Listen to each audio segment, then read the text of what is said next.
Bienvenue dans cette nouvelle édition du Non-Stop Info sur Africa 24 à la une de l'actualité. Des consultations qui se poursuivent au Cameroun avec le dépôt des propositions pour le grand dialogue national. Les partis politiques de l'opposition ont effectué ce dépôt au bureau du Premier ministre ce mercredi 18 septembre. Au Togo, le hashtag Bring Back Our Freedom est devenu viral, une réponse directe des citoyens togolais à la nouvelle loi qui restreint les lieux d'organisation de leurs manifestations.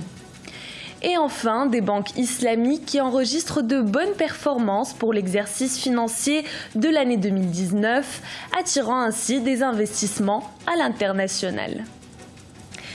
Les consultations se poursuivent au Cameroun avec l'approche du grand dialogue national prévu le 30 septembre. Les partis politiques de l'opposition tels que l'Union des populations du Cameroun ou encore le Mouvement pour la renaissance du Cameroun ont soumis leurs propositions pour le débat au Premier ministre Joseph Dione Ngouté ce mercredi 18 septembre. Un sujet de Viviane Baoken.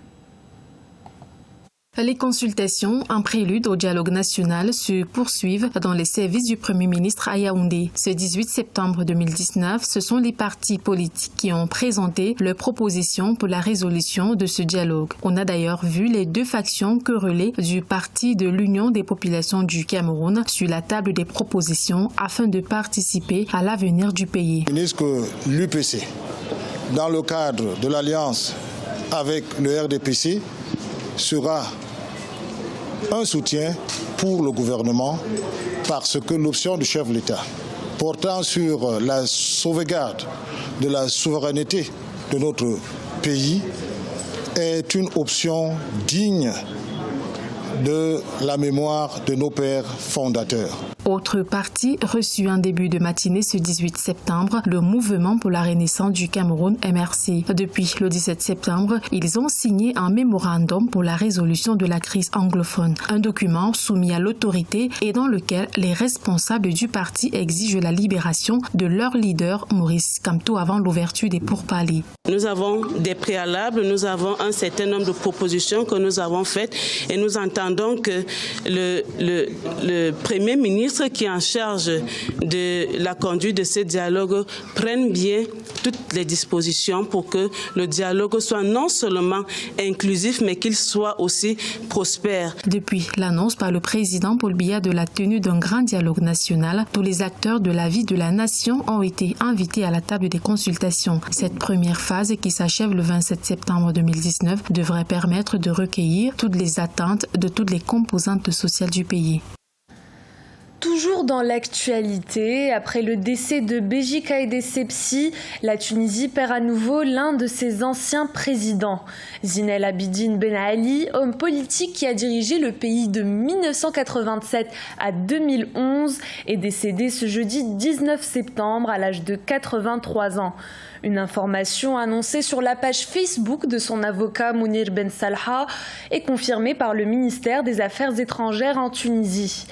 Après sa chute en 2011, durant les révolutions arabes, l'ex-président est parti en exil en Arabie Saoudite. Il n'avait pas fait depuis que de rares apparitions publiques.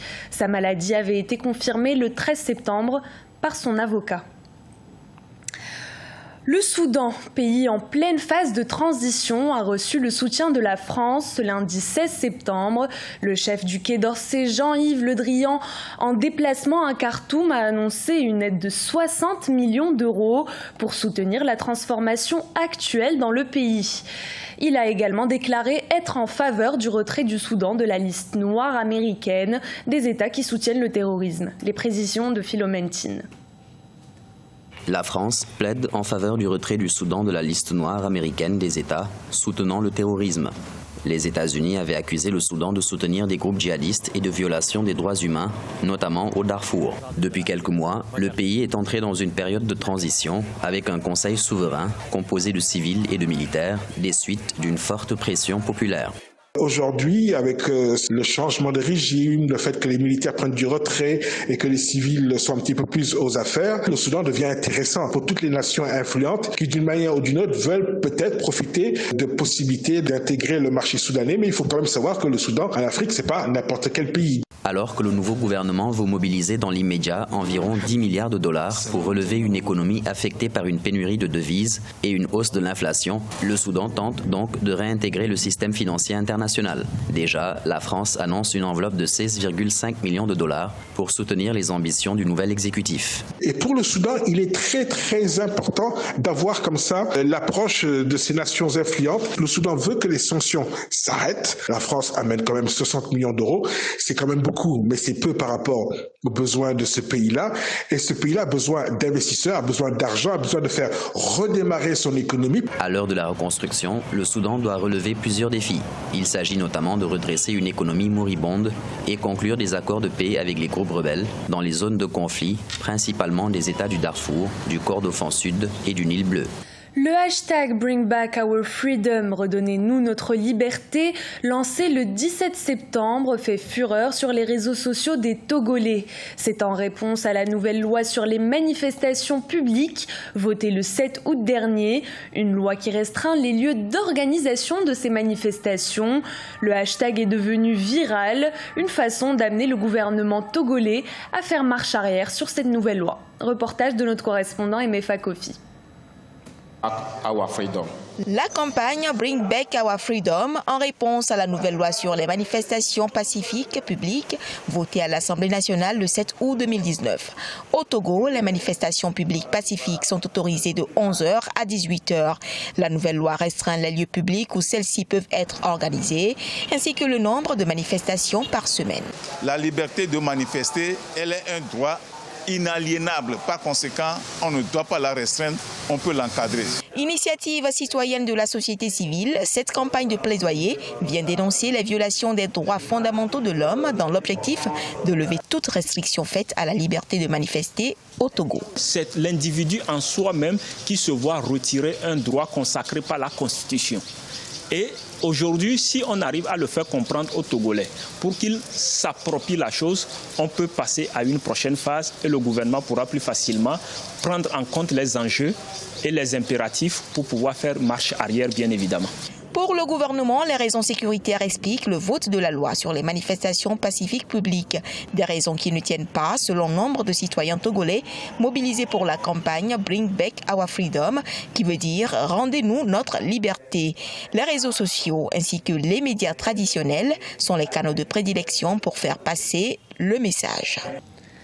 Une première édition pour le Forum des investissements dans le secteur du tourisme à Madagascar.